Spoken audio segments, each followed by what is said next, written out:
Europe 1. Alors que le détroit d'Ormuz est toujours bloqué par Téhéran d'abord, qui empêche toute navigation, et par les États-Unis depuis mi-avril, qui bloquent en représailles les bateaux iraniens qui tentent de quitter les ports du pays, Washington examine depuis hier une proposition iranienne pour rouvrir le fameux détroit. Bonsoir Caroline Baudry. Bonsoir Pierre, bonsoir à tous. Et Donald Trump affirme comme toujours être en position de force. Oui, l'Iran est en état d'effondrement, ce sont les mots de Donald Trump tout à l'heure sur son réseau Truth Social. Alors le pays souhaite que le détroit rouvre au plus vite les coulisses des négociations selon le président américain qui précise que son ennemi tente de sauver les apparences dans ses déclarations publiques.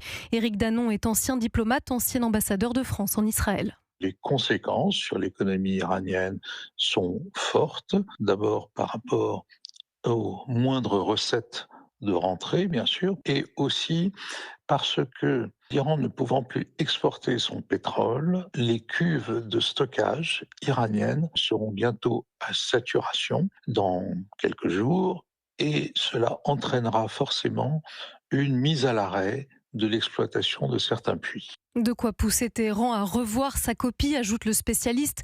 Dans un article du très informé média américain Axios, on apprend que l'Iran propose aujourd'hui que les deux belligérants lèvent leurs blocus respectifs, mais remettent à plus tard leurs négociations sur le nucléaire dans l'impasse.